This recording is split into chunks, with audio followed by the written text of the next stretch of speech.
presentation. First, we want to give a shout out to all our sponsors. Without their support, this event wouldn't be possible, and it wouldn't be no cost to all of our audience members. So we really want to give thanks for that. And also our promotional partners. We really try our best to make sure that we're providing content for all of California and trying to provide resources to all communities throughout the state. As you can see, we are winding down on our SEEC virtual forum. We have one more webinar left. You can see it's focusing on different policies for local decarbonization. That's taking place on the 12th. And we also have our BPC Spotlight event, What Do We Seek Next, if you are into puns. And that is going to be a roundtable conversation to talk about next steps, considering the SEEC program in its current form will be sunsetting this year. And you can sign up for the form by going to that link. We'll also send a link directly in the chat. 2020 is not working out the way we hoped in terms of in-person events, so we're trying our best to create a space for networking. So we created a SEEC peer-to-peer network group on LinkedIn. If you have a LinkedIn account and would like to join and connect with your peers, please feel free to join that group. You can see it, the link on the bottom of the screen, and we will also send a link in the chat as well. For today, we do encourage you to ask questions in the Q&A. That makes it easier for us to track your questions to ensure they get answered. And also chat, please feel free to engage in the chat with your peers on the webinar. And also if you have any questions, you can feel free to reach myself and also my coworkers at LGC, Serena and Ryan. And so I'm gonna stop sharing my screen so Lisa can.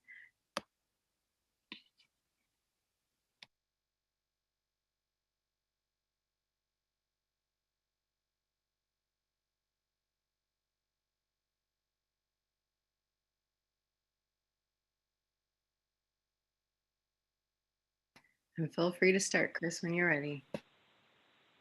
All right, thank you so much, Tia. Thank you everyone for taking some time out of today to talk about regional partnerships and how taking small lessons and working together can result in some real meaningful change for a region.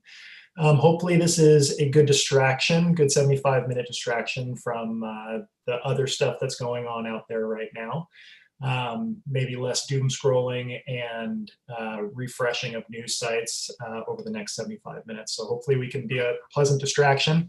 And don't forget to stick around for the whole presentation. We will also be asking for surveys on how we did. And this is a once-in-a-lifetime chance to actually respond to a survey on this presentation. So look forward to hearing your feedback. The reason that we're here talking today is to talk about how partnerships can spur innovation. They can allow collaboration and help connect various agencies to valuable resources within a region. We've got a really great panel today to discuss some of this. My name is Chris Nansen. I am a senior account executive from San Diego Gas and Electric. We also have Anna Lowe. She is a senior regional planner for the San Diego Association of Governments. Christiana De Benedict, she is the director of the San Diego Regional Climate Collaborative. Lisa Walker, who is a research assistant for the San Diego Regional Climate Collaborative. Yiqiao Gu, who is a technical policy analyst for the Energy Policy Initiative Center at the University of San Diego. And finally, Mike Grimm, who is a senior programs manager for the city of Carlsbad. Looking forward to hearing a lot of really great things about the fruits of the labor that were put in over the last couple years, over the last almost decade, as we as a region have been working on developing partnerships with all of our regional entities. San Diego Gas and Electric has worked with a lot of the various jurisdictions and agencies since 2010, when the local government partnerships were first developed. As of this year, we are concluding a 5-year long-term partnership with 5 agencies, the San Diego Association of Governments, which Anna will be discussing a little bit more in depth, the City and County of San Diego, the City of Chula Vista, as well as the Port of San Diego. Through that, there were many great successes, including one called the San Diego Regional Energy Partnership, which spurred the San Diego Regional Climate Collaborative. Lots of regional aspect here. So as part of that, what we've been able to do is engage a lot more cities and the counties that we serve into helping advance energy efficiency, climate action planning, as well as connecting technical expertise to these jurisdictions, which may not have been able to have that same kind of access previously. We're very happy with the results of that. And without further ado, I'd like to kick it over to Anna Lowe, who will be discussing how some of the work that was done, not only through the local government partnership with San Diego Gas and Electric, but also a lot of their own efforts have helped in the region. So Anna, take it away. Good morning. Thanks, Chris. And thanks everyone for participating and, taking time out of your morning. I know Chris touched on it a little bit, but I think I personally have a lot of post-election hangover and feel like perhaps, the day after election day should be, some sort of holiday just for everyone to kind of recoup and figure out exactly where we are again. But like I said, thank you. And I manage the climate resilience team at the San Diego Association of Governments, and have had a really great, just the fortunate opportunity of working with all of these folks for a number of years now. And so I guess I wanted to start with, who is SANDAG and, what do we do? Why are we here? So for those of you who may not know, SANDAG basically is comprised of the 18 cities in the county government here in the San Diego region. And we collectively, our board is collectively made up of those entities. As you can kind of see here, I tried to depict, we're pretty geographically diverse. We've got coastal, we've got desert, we've got everything in between there. And so it presents an interesting challenge, but also some really great opportunity as just our region continues to grow in size. And with that, SANDAG also wears a lot of hats. We're federally designated metropolitan planning organization. We're the Council of Governments. We're responsible for the regional housing needs assessment required by the state. We coordinate with the San Diego County Air Pollution Control District on air quality conformance and so much more. So as you can see, the breadth of work that we do is really quite varied. And it can create some really interesting opportunities, but can also present some challenges as well. Just, trying to piece everything together and figure out exactly how best we can support the region and our member agencies. So right now, in particular, well, every 4 years, like in many other regions, we, SANDAG, must complete 3 planning documents per state and federal laws. So we have a regional transportation plan, we have a sustainable community strategy, and a regional comprehensive plan. And what we're calling San Diego Forward, the regional plan, is really kind of merging all of those documents. Right now, we are actually actively preparing that comprehensive plan and looking to adopt later next year. And really, this is an opportunity to reassess how we are planning for the region based on new population, economic growth forecasts, laws, trends, et cetera, but also really evaluating what's happening to the region from a variety of different perspectives, including the impacts of climate change and some of those particular stressors on the region. Next slide, please. Thank you. This was a very kind of crude depiction. This is the extent of my skills as it relates to PowerPoint, but this is kind of a crude depiction of sort of the evolution of the SANDAG programs and partnerships. And so just starting in 2010, SANDAG entered into a local government partnership with San Diego Gas and Electric.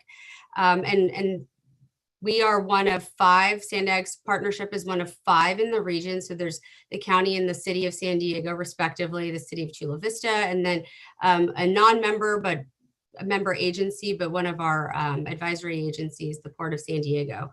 So there are 16 member agencies that didn't have direct partnerships. And so SANDAG took on the responsibility in trying to help support those members to ensure that they receive the same types of services or access to those types of funding.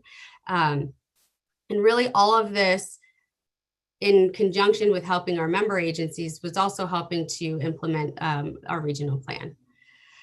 So as you can see, in 2010, we started just with energy engineering, but over time we entered into kind of a second, I would call a second agreement with San Diego Gas and Electric, which offered the opportunity to really expand those services that we were providing to our member agencies to incorporate climate action planning as well. We also were able to apply for and receive some additional grant funds to really help offset and make more whole those services. And then, you know, over time, and again, I recognize this is relatively crude, but between 2016 and the end of this calendar year into next year, we have received some additional funds to really kind of broaden that work program. And so including climate adaptation and resilience into what is becoming or has become this climate resilience program that we have here at SANDAG. All of which, as I mentioned, you know, because of our member agencies and these partnerships that we have with folks like the Cooperative and SDG and otherwise, really it takes a village to kind of move the needle and to really kind of figure out what it is and how it is we can do what we need to do to evolve our work and to support the region. Next slide, please. So just as to put a finer point on some of the services that we were able to provide to our member agencies, again, starting in that 2010 mark, we were able to provide some very specific support to our members in support of their energy engineering needs for their municipal facilities. So a lot of facility and site assessments, energy management plans, or energy roadmaps. And then implementing those, doing some benchmarking and performance monitoring, especially as the state's mandates had evolved over time. And then really kind of considering, you know, feasibility studies and are there other things that we the cities could be doing or considering. And it was really critical to have this relationship both with the utility, but also with the other members, because we were able to kind of learn, lessons learned and reapply as needed, so that everyone was kind of getting what they needed, and that we weren't duplicating. So really, it was kind of a regional collective effort. Next slide, please. I think, you know, in 2016, we really pushed the envelope a little bit, and we appreciated the support that we got from SDG&E in particular, because it was a little different, evolving that just the energy engineering piece, which kind of then became part of the climate action umbrella, so to speak. And growing that effort and that support to our member agencies to include climate action planning. And as many of us know, you know, the energy sector is a very large piece of the GHG emissions puzzle. And in our region, it's the second largest next to transportation. So the utility was really critical in not only helping us get the data that we needed, but also helping us come up with, you know, ways with which we wanted to deliver the data and the information and the like. And so that climate planning support really helps provide, GHG emissions inventories, emissions forecasts, and that was all really to support climate action planning and measure analysis for our member agencies. So really trying to do what we were able to do with energy engineering and energy management plans, but elevate all of our members to really provide kind of a level playing field, so to speak. And so that was the intent behind that. So with all of that, we developed this regional climate action planning framework, or RECAP. And really this document, as you can see here, I've got the cover sheet there, was intended to provide kind of consistent climate action planning support. And that was strongly, strongly prepared and developed with the support of EPIC, who Chow will be speaking from on behalf of later. And the topics really covered all of the aspects of what goes into developing a climate action plan, as well as monitoring over time and kind of reevaluating. So the data collection and management piece, the inventory projections piece, the quantifications, the economics of the reduction measures, monitoring and evaluating, like I said, and some of even the CEQA pieces. And so really, again, just helping to kind of create kind of regional consistency among how we were all preparing our climate action plans, so that we can see over time, how we were all moving that, moving that needle and progressing forward. In conjunction with the RECAP work were the preparation of what we're calling these snapshots. And you can see a picture there of the snapshot template. It's kind of it's intended to be a very simple front back, graphically heavy monitoring report, which was intended to help supplement what our member agencies were doing as far as monitoring their climate action planning over time. So helping to, again, kind of make consistent and available the data points that were consistent across our member agencies, and helping to really kind of streamline some of that work effort. So, if we were asking for energy data from SDG&E, let's do it once and get all of it at the same time and kind of process it, so to speak, and, be able to provide it to our member agencies and make that a very consistent process, so that it was easier on the utility side. It was also easier for our member agencies. So that was, that's the intent there. And we're doing those every 2 years. So the next ones, the 2018 snapshots, are actually rolling out literally as we speak to our members. And they're all publicly available.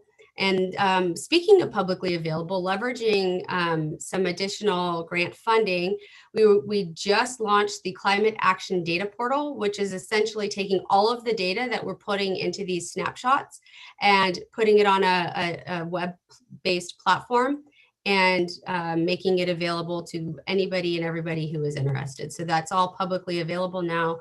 And really trying to, again, just streamline the processes and make consistent that data to really help, with the monitoring and reporting over time throughout the region in a very consistent fashion. Next slide, please. And with that, providing a little levity here with these two canine friends,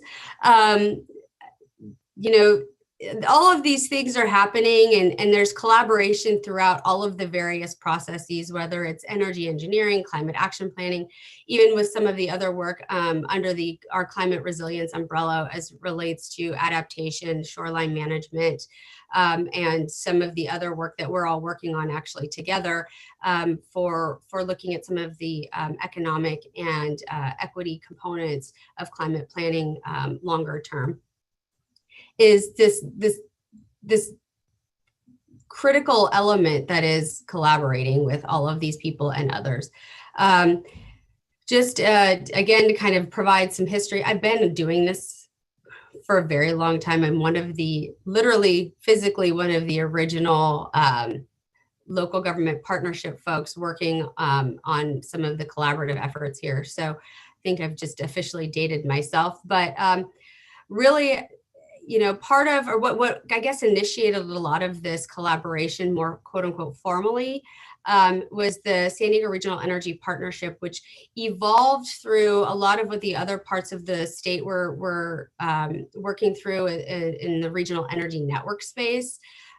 We created this regional energy partnership in the San Diego region, and the 5 partners, local government partners in the region, pooled some dollars. So took dollars out of our own LGP budgets to really kind of try and establish some regionally relevant programs from an energy engineering perspective, and then also from what became the Regional Climate Collaborative here.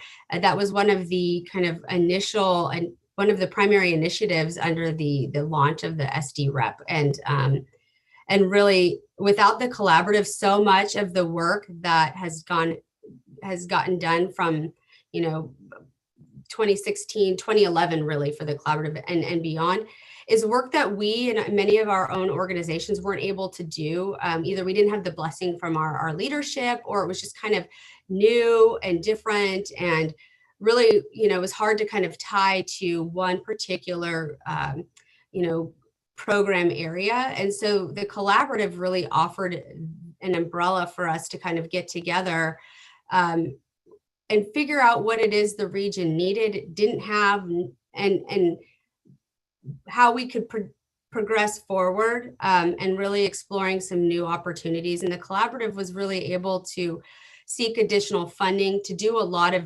innovative things that many of us from a local or regional government perspective really weren't in the position to do.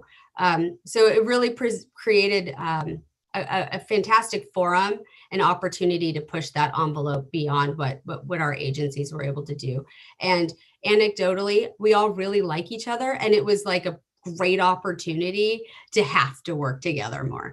But so, without one of the pieces, really, we wouldn't be able to create what has really evolved over time in the region. Without the collaborative, without the utility, without SDG&E, without all of the member agencies and folks like EPIC who are really able to help quantify and explain what all of these things mean, we wouldn't be where we are today.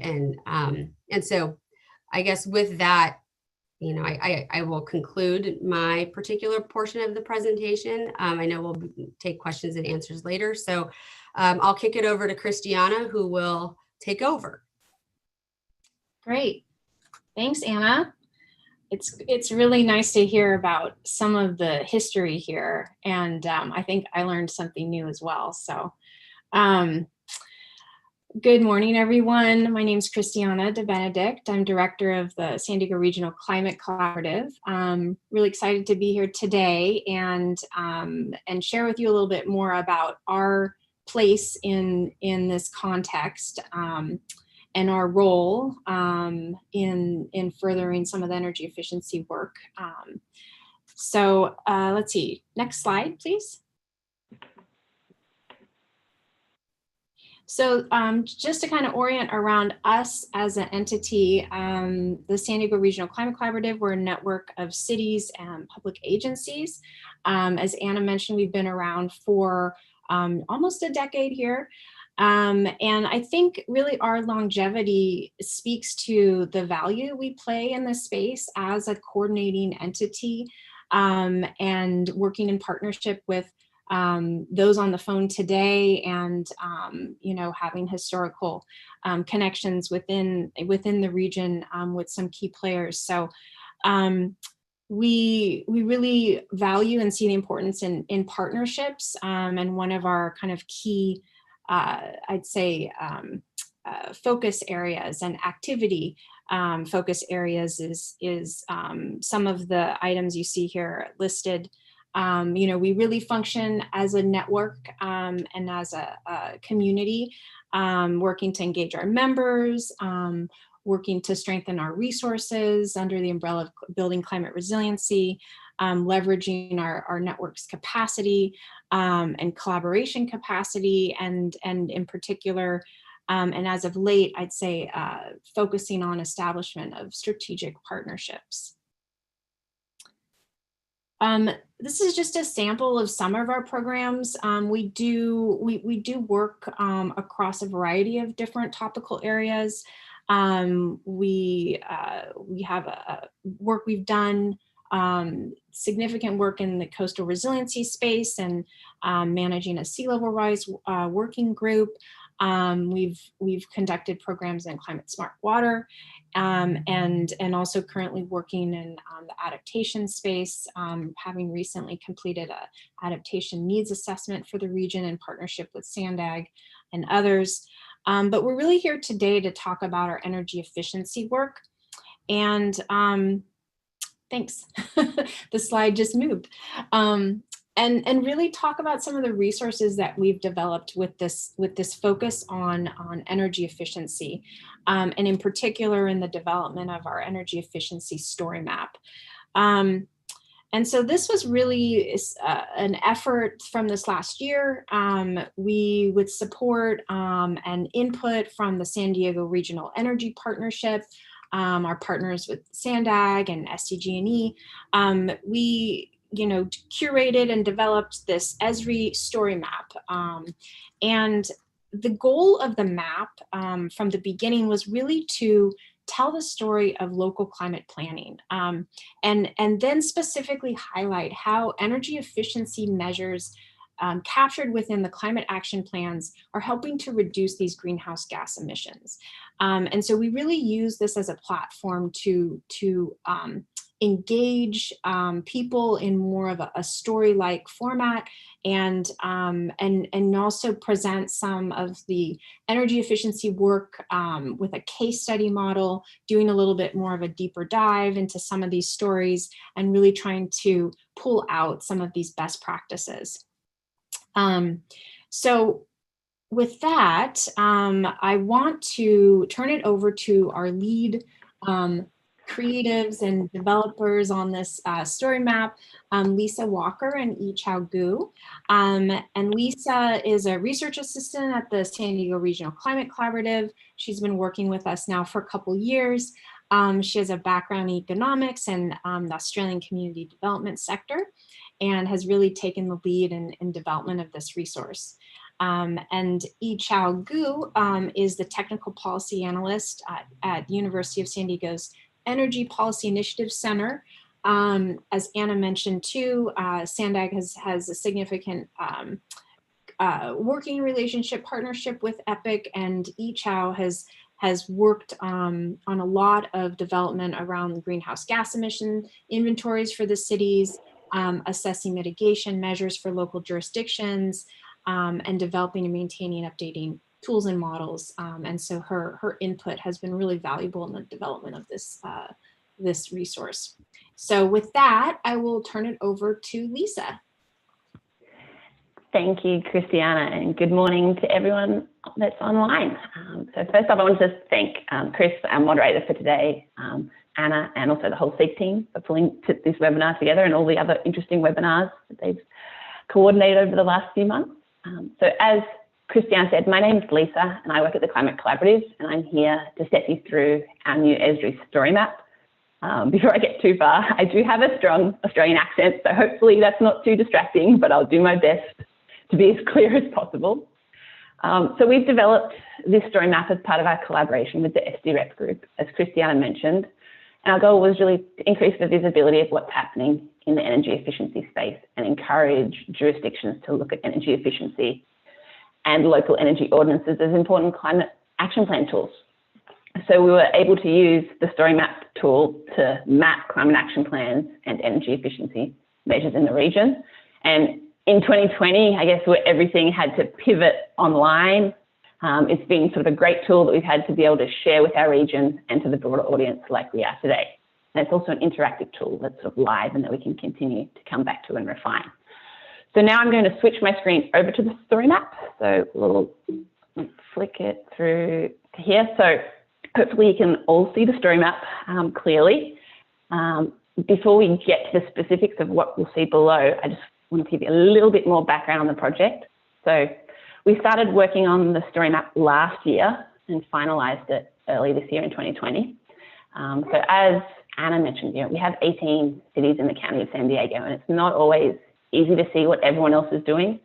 So we really wanted to encourage the cities to learn from each other, to take inspiration and to build best practices. So we publicly launched the story map to our members in April this year. And it really has been a long-term collaborative process for us, and we've worked closely with the cities and with SANDAG and with SDG&E. And so it's set up like a normal website. So you can you can scroll down the page and it loads up different visuals, and you can also navigate using these links along the top. So today, I'll scroll down the page and provide a high-level summary of some of the information we have here. We will also be sending out the link after the webinar, so if there's anything that you would like to look into at your own pace, you'll be more than welcome to. So the story map starts with some background on the collaborative, which I won't go into too much detail on because I know Christiana has already introduced our organisation. I would like to again just thank the San Diego Regional Energy Partnership, which has been a key supporter and crucial in helping the collaborative bring this work together. And so like Anna did, when we're telling the story of San Diego, it's really important to understand the geography of the region. And so we spend a little bit of time on the story map, just introducing the region. We're bordered by the Pacific Ocean, the desert, and the US-Mexico border to the south. And if we zoom out, you can see the different types of land areas that are included in the county. So we have the region's home to 3.3 million people. There are 18 cities, and like other areas, we are expecting significant changes in the region's climate, including more variable rainfall, coastal flooding, and wildfires. So recognizing the challenges presented by the changing climate, there's a lot of planning that is happening in the region. As Anna has shown, San Diego continues to be a leader in this area. And so this section of the story map just provides a very high-level overview of some of the areas that San Diego is working on and some links to some of the key frameworks for those that want more information.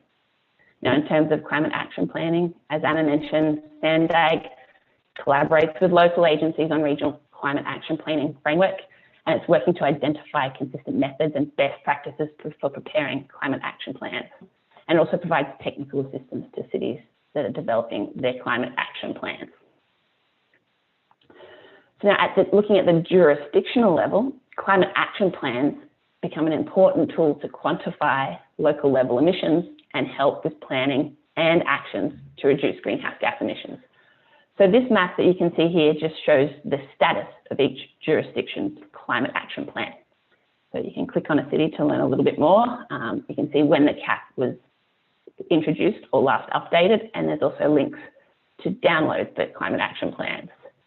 So it's nice to have everything in one place because sometimes it can take a bit of Googling to look around and try and find the documents that you want. But this is a map that we thought we could just bring everything together in the region. Now, on the narrative on this page, we talk a little bit about what's included in the region's climate action plan. So now we thought it would be a good time to just pause and ask, I guess, a quick poll question to the audience. So for those of you listening, hopefully there will be a poll question pop up looking at how familiar are you with the city climate action plan measures. And if you get a chance, we'd be grateful for your answers just so we can get a bit more of a feel for the audience. So that will come up, and if you could, when you get a moment, provide your answers, that would be wonderful, please. Thank you. But now I'm going to hand over to my colleague Yichao Gu from the Energy Policy Initiative Center, or EPIC, as you've heard us mention, at the University of San Diego. And we've been working really closely with EPIC, both sort of in the development and the analysis of the data for this story map. So she's going to step through some more of the detailed climate change mitigation and energy efficiency points. Just put this down and over to you, Yichao. Thank you, Lisa. Hi, everyone. Again, my name is Yichao with EPIC at University of San Diego. So here on this part of the story map, we are making a transition from the overview of the climate action plan status in the San Diego region to greenhouse gas mitigation. That is why the jurisdictions are doing the climate action plans. So at the beginning, we're highlighting the statewide climate target, the 40% reduction below 1990 level by 2030 target, and the key regulations at the state level on the build energy side. So the first one is the renewable energy goal, and the second one is the policies on energy efficiency and conservation. I won't go into details on the policies. I think from the poll and from the audience, I think this group is fairly familiar with those legislations, but I do want to mention that the climate action plans in the San Diego region, they all have greenhouse gas targets that align with the state targets and rely heavily on the statewide legislations to reduce emissions at the local level. So on the next section, we wanted to make the connection of those three regulations highlighted on the first part. So the idea is that in order to reduce the greenhouse gas emissions, as a reminder from the built environment, it is a big part of the jurisdiction-wide, community-wide greenhouse gas inventory. It involves a combination of increasing the zero emission, it's the renewable energy, zero carbon electricity, and also improve the energy efficiency. On the next section, here we're trying to clarify a little bit more on the difference between energy efficiency and energy conservation. And for the rest of the story map, we're diving into the energy efficiency more because that's what the focus are here at the local level on the policy side. So one of the reasons we are focusing on the energy efficiency is local jurisdiction have a significant influence on the policies. And that is what we have seen from the San Diego region. As you have heard Chris and Anna mentioned, Sendai has the energy engineering program and the energy roadmap program to help the jurisdictions on energy assessment of their municipal facilities and to come up with targets on how at the municipality level they can reduce energy use and in turn reduce the greenhouse gas emissions. On the climate action planning side, we have also seen jurisdictions to include municipal energy strategies, REACH codes, local ordinances on the new development and major renovation, and some jurisdictions also include building benchmark ordinances in their climate action plan as a greenhouse gas reduction measure, not just a energy saving policy. So here on this part, we're showing one example of how energy efficiency measure plays a role in the climate action plan.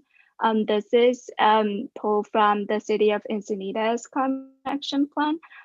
For those of you who are not familiar with the San Diego County, Encinitas is a coastal community at the northern part of the San Diego County. So they have adopted the climate action plan in 2017.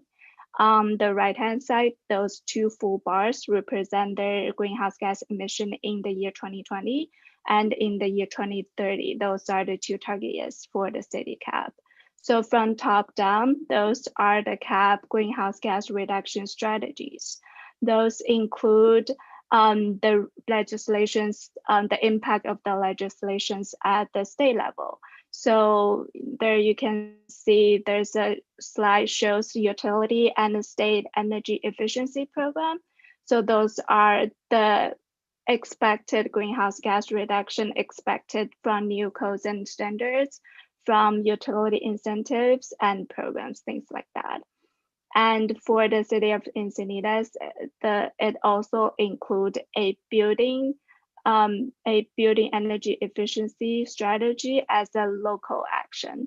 So within there, as Lisa has highlighted, you can see there's certain reduction from that local strategy, which include certain REACH codes and certain local ordinance focused on new development as well as major renovation. So we'll show a few more examples of how energy efficiency measures and local ordinances play a role in the cap and how those two connected. You'll also hear from Mike on the great things the city of Carlsbad has been doing. But different jurisdictions may have different policies on the energy efficiency side. So I'll turn back to Lisa to go over in more detail on what type of measures would we have seen from and what type of energy efficiency measures and local ordinances we have seen from the local caps. Thanks, Yichao. So the next chart we'll come to on the story map actually breaks down the energy efficiency measures in the region's climate action plans into 10 different categories that you can see along the bottom. So this allows us just to see what the cities are focusing on. So we can see that residential and municipal retrofits are the most common energy efficiency measures. And you can also hover over a city here to see which categories the EE measures fall under. So for example, if I hover over El Cajon, you can highlight the specific EE measures that they have in their climate action plan. So they've got a couple residential retrofits, some municipal retrofits, and some non-residential as well. Looking at some other examples, Santee has energy efficiency measures in a few different categories. So it's just a way of sort of cutting and dicing the information. But what we're hoping is that jurisdictions and organisations can use this to see like where people are focusing their energy efficiency efforts on. And if there's a category that people are wanting to learn more about, they can explore the climate action plans from these jurisdictions further, or even reach out to the cities to learn more and get some ideas about how to pursue energy efficiency. Now, one important thing to note is that this information is current as of February 2020 when we finalised the analysis. So like most of the information in this story map, I know a number of jurisdictions are working to update their caps, and hopefully down the track we will be able to include some new information. Now, this next map that I will come to here looks at the number of energy efficiency measures that cities have in their climate action plans. So we can see there is some variation across the region. National City and Santee are at the higher range, and most have at least some energy efficiency measures. So if you click on a city, you can see what exactly the measures are. So this is the city of San Marcos, has 6 energy efficiency measures in the cap, and then it provides the details on those measures. Now, the wording for these EE items is actually taken directly from the various climate action plans in the region. So any numbering or labels are from the cap. So different jurisdictions do use different language. There's actions, goals, or measures, and what we're terming a measure in this analysis is a specific item that leads to the reduction in greenhouse gas emissions. So again, this is just another way that people can see more about what's happening in the energy efficiency space in the region.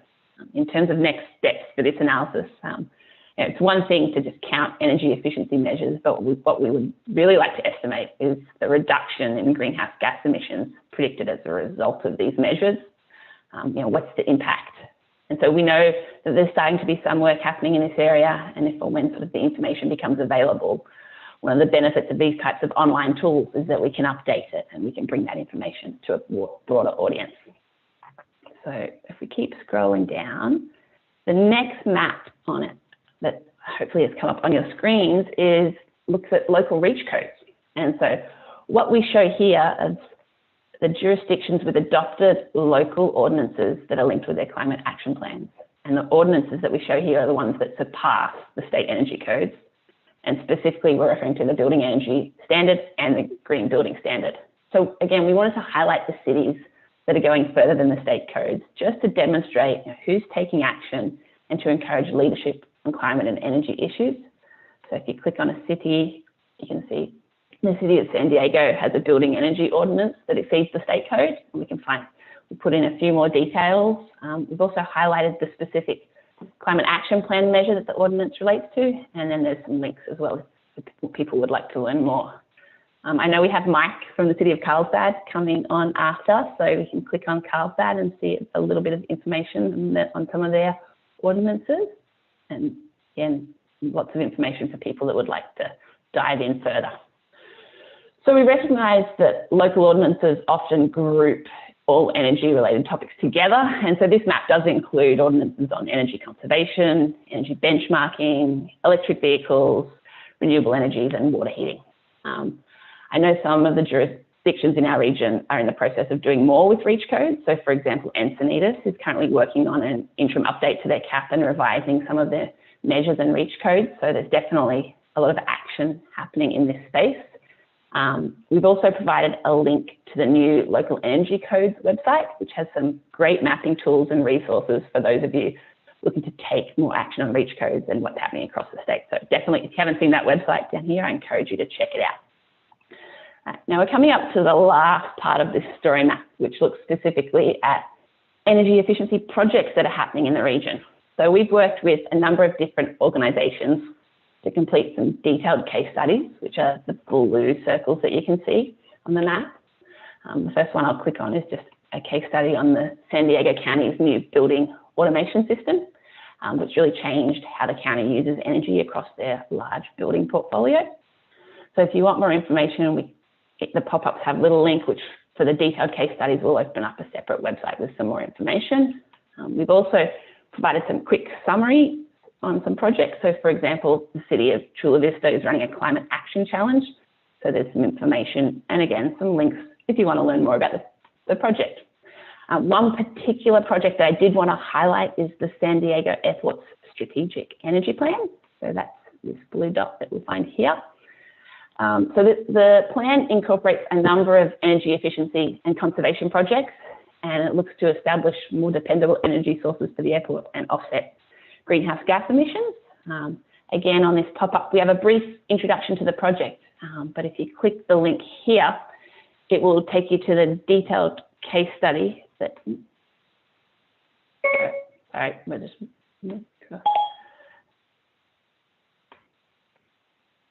a moment, sorry, I'll just go back to, we're doing so well without any little hiccups. One moment, here we go. All right, if we click on the link, it takes you to the case study that is hosted on the Atlas website. So if you're not familiar with the Atlas, it's an online community where local government officials and staff from around the world can come together to learn about sustainability and climate projects.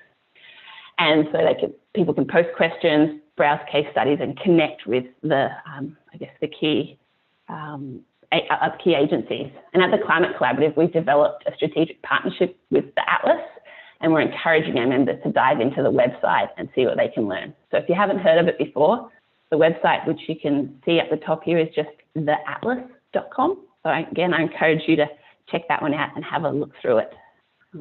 Now, for the last part of the story map, which I'll have to go back to, so just has a number of key links and resources for people that would like to know more. So down the bottom, it's just some key links and some other information in case there's more knowledge that you'd like to gather. So I'll just go back to our main slides now. And so that's the end of the story map part of the webinar. We did just have one other question that we thought it would be good to get the audience's feedback on. One of the areas that the Climate Collaborative is looking to do more work in is the REACH codes and the local ordinance space. So here I just sort of wanted to ask the audience, what do you see as some of the major obstacles for integrating REACH codes and local ordinances in the climate action plan processes? So this is not a poll question, but please jump on the chat, let us know what you think if you've been working in this space. You know, what are some of the challenges and obstacles that you're facing, or alternatively, what have been your successes? We're interested to find out more. So that's the end of the Climate Collaborative section on this webinar, but now I'm going to hand over to Mike. So Mike works for the City of Carlsbad, and he lives this and he makes it happen for the city. So it's great to get this perspective, and hopefully you'll be able to take away a lot from Mike's presentation. So over to you, Mike.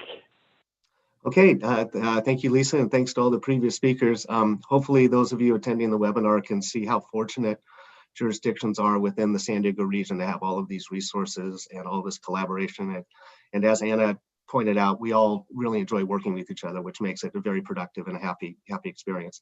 So I'm with the City of Carlsbad. I oversee implementation of climate action plan, and then also engage in some climate adaptation activities. I want to just give a brief overview about our CAP and our REACH codes, and then drill down into the energy efficiency REACH code and how developing that became a new experience, and then highlight some of the partnerships and collaborations that really make it happen. So our climate action plan was originally adopted in 2015 along with the general plan update. We recently amended it in 2020 to include community choice aggregation as one of our GHG reduction measures. It's essentially got 5 strategy areas, very similar to other climate action plans: energy efficiency, renewable energy, transportation, both with regard to reducing vehicle miles traveled, and then with also reducing the emissions from individual vehicles, water, and then also public outreach and education. We have those top 3, energy efficiency, renewable energy, and transportation, were subjects of our recently adopted REACH codes. So on the next slide, you can see what those codes are involving. We have energy efficiency for existing buildings, which is what I'll discuss mostly, but we also require solar photovoltaic systems for new and existing buildings, both residential and non-residential, alternative water heating for new buildings. That's essentially trying to get the natural gas out of water heating, electric vehicle charging infrastructure requirements, and then also a transportation demand management. All of those were amendments to the building code. And I'd like to kind of go into the energy efficiency ordinance one now. So according to the CAP, the ordinance was supposed to apply to major alterations of existing residential and non-residential buildings and require some kind of energy efficiency measures. Non-residential buildings were pretty easy. We just essentially adopted CalGreen's voluntary tier 1, if you're familiar with that, for all non-residential buildings. And we also did that for new construction. For the residential energy efficiency, as you know, those of you that have done REACH codes or have delved into it, as you know, the California Energy Commission requires that any amendments to the state energy code be shown to be cost effective over the life of the building. And the modeling for that is based upon the climate zone. Carlsbad, as you saw in the previous maps, is a coastal North San Diego County city. We have a very temperate climate. And therefore, when we started engaging in the cost effectiveness study for the residential buildings, we found that there are very few measures that we could really impose, and still meet the CEC guidance. So it ended up being that for most vintage buildings that we have in Carlsbad, your energy efficiency measures were essentially changing out light bulbs, changing switches, wrapping exposed hot water pipes, and that was about it. So we realized that that's not really going to get us very far with our GHG emission goals. And so we completely changed the strategy. We said all of these efficiency measures would be required based on when someone comes in to get a building permit. And when someone gets a building permit, they're going to have inspectors, they're going to have contractors, they're going to have people walking through their homes. So we said, well, that might be an opportunity for us to focus more on education and behavior change and actually get not only into energy efficiency, but energy conservation measures, rather than just imposing some small requirement that people would just do and then not think about it. So on the next slide, you'll see that we developed a home energy score assessment program here in Carlsbad. It's based on the Better Buildings Department of Energy home energy score. And what we did was, instead of requiring the assessment, we gave it more like a carrot approach and said the ordinance, if you got a home energy score of higher or 7 or greater, then you would be exempted from those measures. Well, then we started taking a look at the cost of a home energy score assessment and realizing that that was pretty much at or greater than the cost of imposing or of implementing those measures. So the city put together some money and we developed a pilot program whereby we would operate and fund the home energy score assessment program. We've contracted with 2 certified assessors in the area. And instead of just having a home energy score, we would actually customize some energy efficiency education materials, and we would have that assessor actually sit down with folks at the kitchen table, talk about their energy usage, give them tools that they can use, information about Energy Star program, information about PACE, Property Assessed Clean Energy Financing. And importantly, this program is embedded in the building permit process. So prior to someone getting their first plan check comments back, they will have already had a home energy score assessment. And then that way, if they elect to amend their building plans to put in greater energy efficiency measures, ones that would have exceeded the cost effectiveness study, but they can do it voluntarily, then they have that opportunity. So the next slide, the energy efficiency ordinance was greatly assisted by SDG&E's Emerging Cities program. It was fully funded, both the ordinance preparation and the outreach through that. It's a great program. Hopefully other IOUs have similar programs that can assist with local ordinance development. There's a lot of other regional partnerships and collaborations that really make our CAP implementation go smoothly and be successful. And you've already heard about SANDAG's Energy Roadmap program, and we've taken energy audits and energy conservation support for our municipal facilities. The recap helps with the CAP implementation. A great resource there is we get those biennial GHG inventories. So that's an effort that frees up our resources for other kinds of CAP implementation areas. And then the data portal.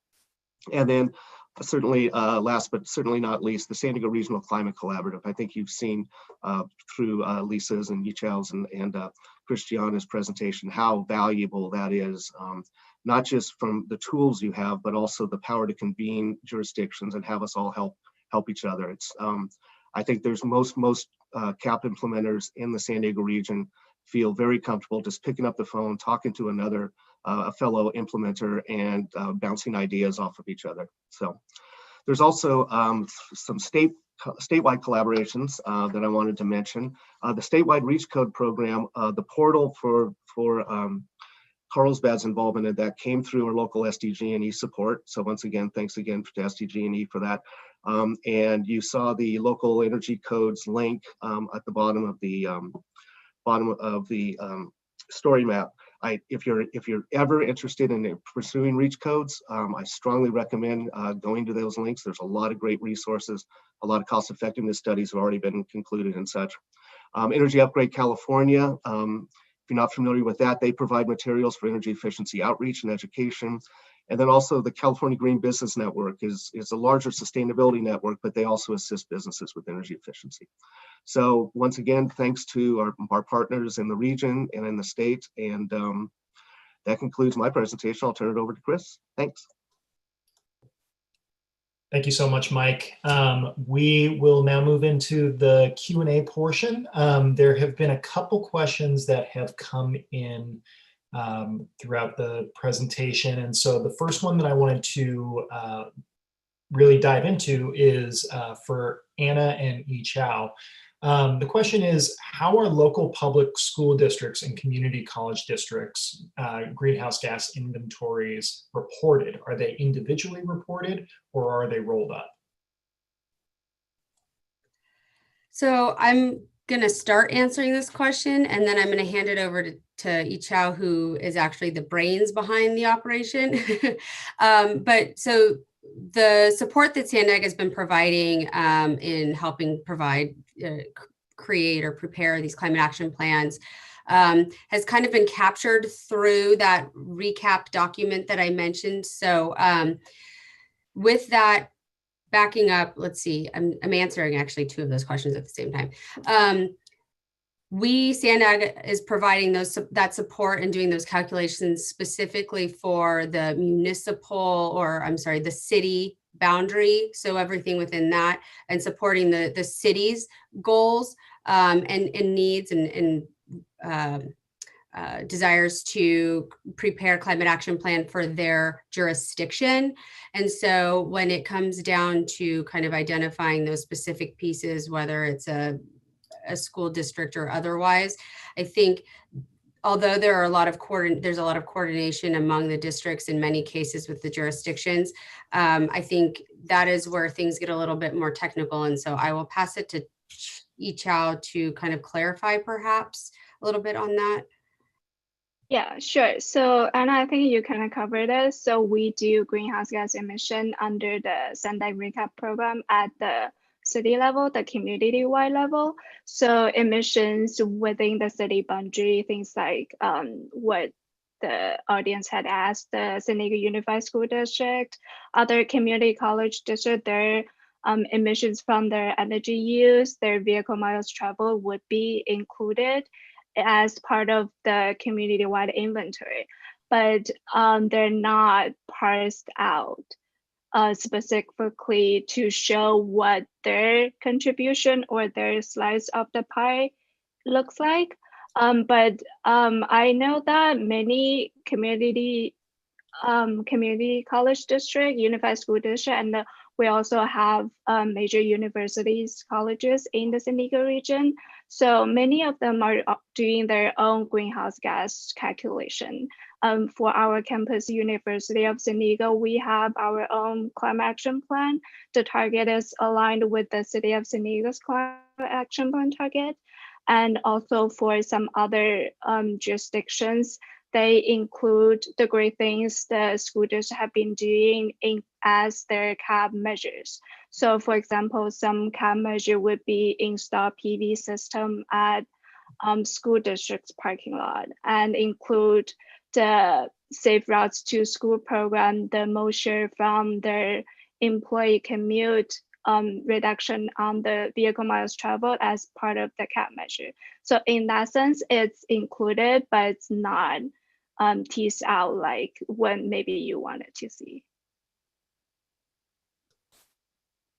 Thanks for providing that insight. There was a question for Mike. How many owners have actually implemented some or most all of the home energy score assessor recommendations? Yes, so that gets to the impact of COVID on CAP implementation. So we were going to launch the program early in the calendar year, and then COVID hit, and a number of folks stopped pursuing their building permits and such. And then some of the inspectors were actually a little concerned, and the homeowners were a little concerned about inviting people in. So we are just now launching the program itself. We, based upon our building permit data, there's about 40 to 50 qualifying residential renovations that would be subject to the ordinance. That's per year. And so we're budgeting and hoping that at least 30 of those folks will take advantage of the home energy score assessment. And we're looking forward to the data. And actually, Department of Energy has been watching this as well, because home energy score is getting very popular, and they're actually thinking about making it more of a standard throughout the state. So we don't have any results or outcomes yet, but I'm very hopeful that it'll help. We'll be looking forward to hearing the results of that in the future then. So looking at some of the CAP measures, and Mike, I'm coming right back to you again. Based on our poll, it looked like 38% of the participants that are in this discussion were familiar with CAP measures. Do you want to talk a little bit about how you were able to identify the CAP measures that you guys ended up putting into your CAP, and then also some of the processes that you look at for revisions, or specifically maybe some of the reach code aspects as well? Sure, absolutely.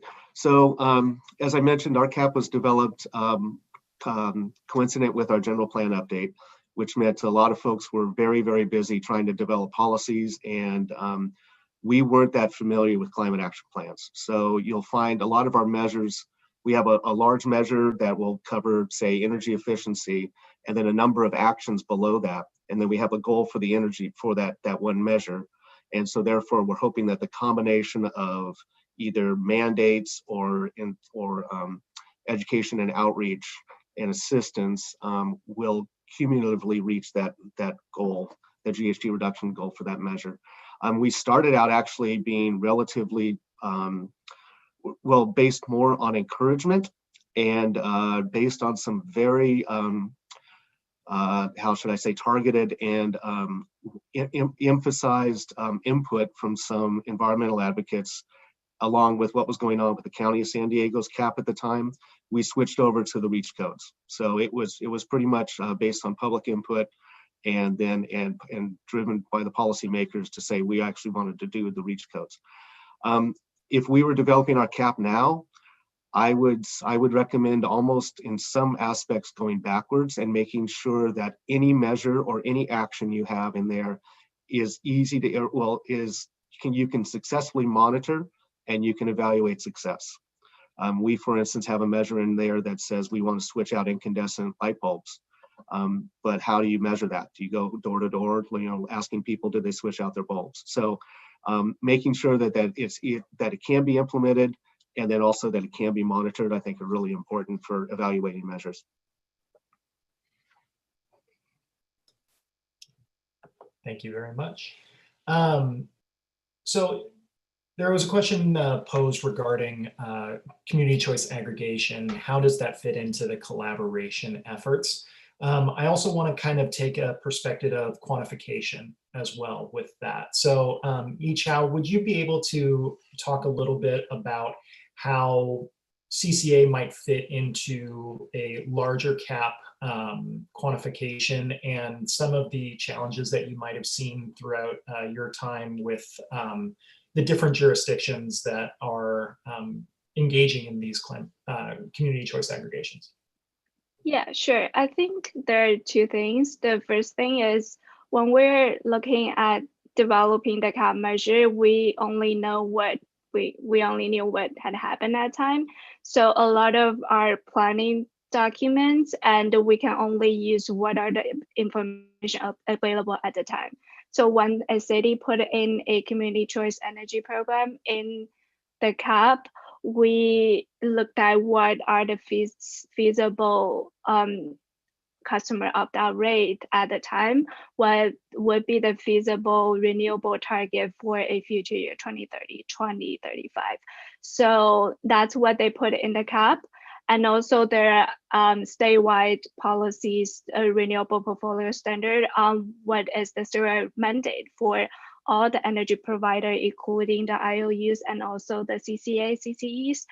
So we also include that in the cap, but things could change. There are many jurisdictions have joint power authorities, start forming joint power authorities in the San Diego region, and also the state renewable target and zero carbon emission target also become more stringent. So the climate, the measures in the climate action plan is the cap is a evolving document. So during the implementation phase, like Mike was saying earlier, things could change. So we have to look at what is happening now, not just what was put it in the cap at the beginning.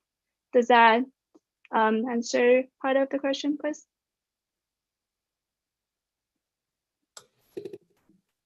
Yes, thank you, Yichao. And wanted to also talk a little bit,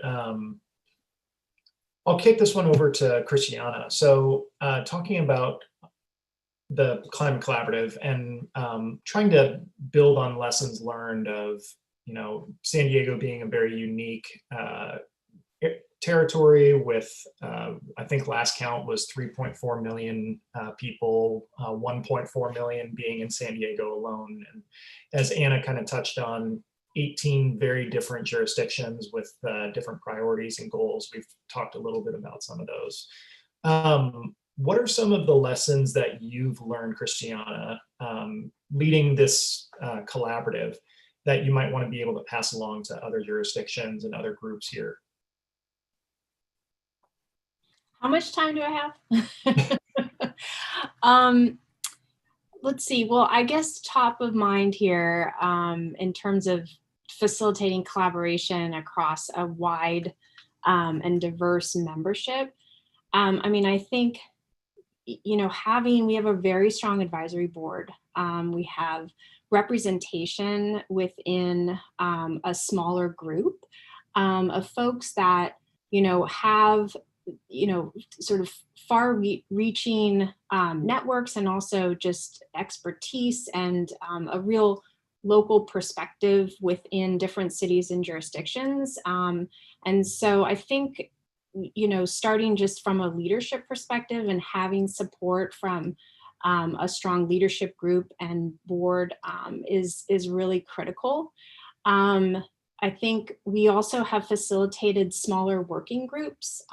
These have been opportunities for developing, not only sharing best practices, but also really developing relationships. And, those kind of interactions sustained over time are really critical in people developing, relationships, but also just trust. And, as Mike mentioned earlier, being able to pick up the phone and, call somebody and, those types of actions are, contribute to developing this kind of collaboration and collaborative spirit.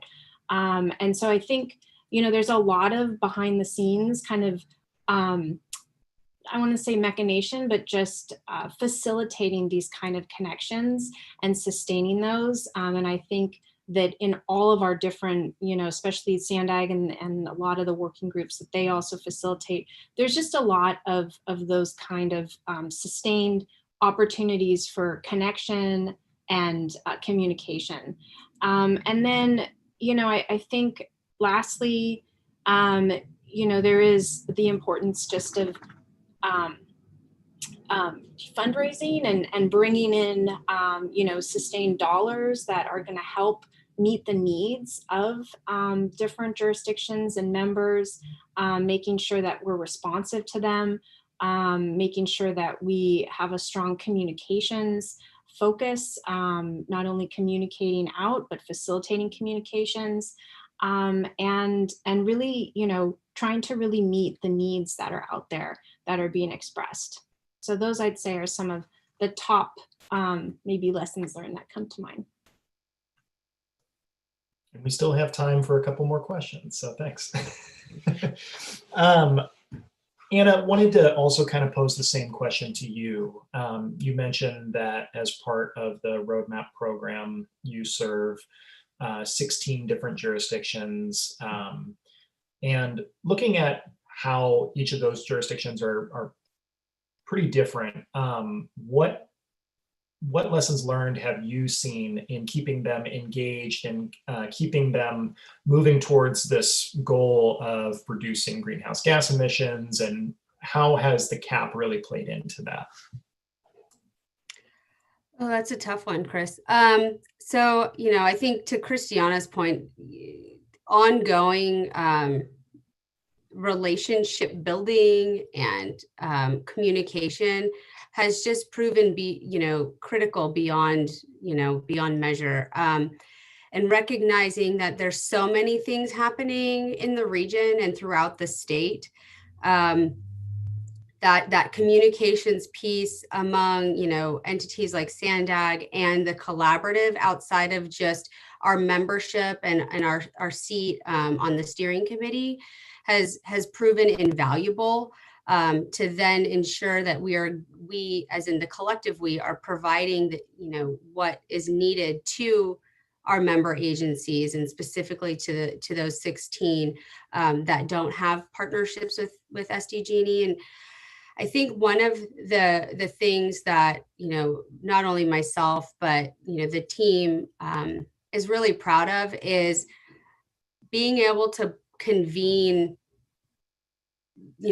all of these different entities and agencies working in different ways on climate action planning, whether they are looking to adopt a SEEC certified climate action plan or more of a policy level document, and still looking to work together to identify synergies and opportunities to where we can kind of streamline some of those efforts, and having those conversations and leveraging those conversations to then help inform this collectively kind of agreed upon recap document, and and the snapshots and within that recap document, really it talks to how all of those methodologies are really calculated and where all of the pieces are coming from, and it really was a group effort. And for everyone to kind of see it and say, oh yeah, this makes sense, and I may not like it exactly like this, but overall it makes sense, and really kind of was a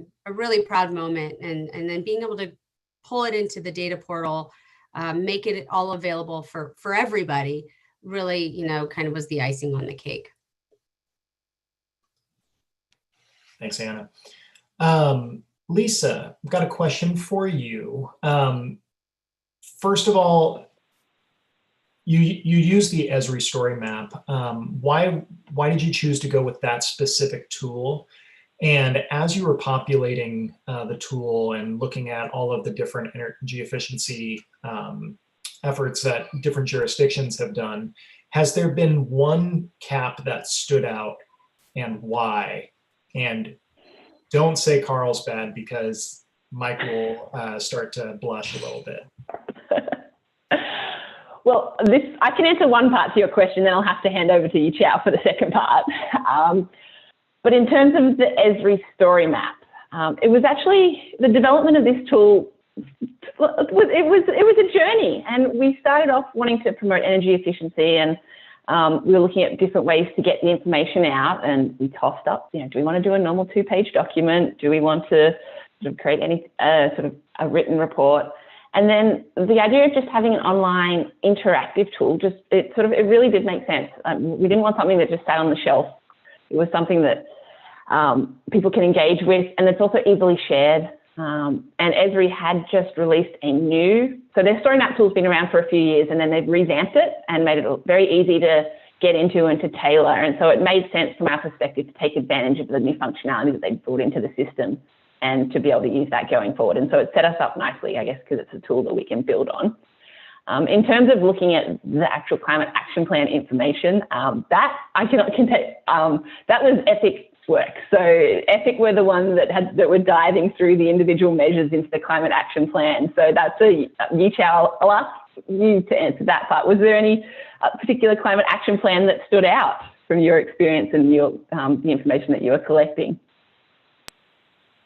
I think we're at the time, so I'll just say I love them all, and you can really see the evolving of the CAP work. I think that's great.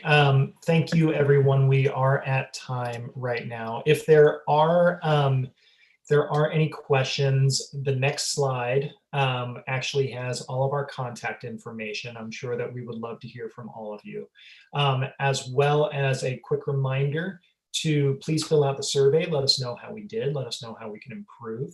And from everyone on the panel, as well as myself and the folks at SEEC, thank you very much for taking time out of your day to join us and listen to us talk for a little bit. There is a link to the survey in the chat box. Please click over there now.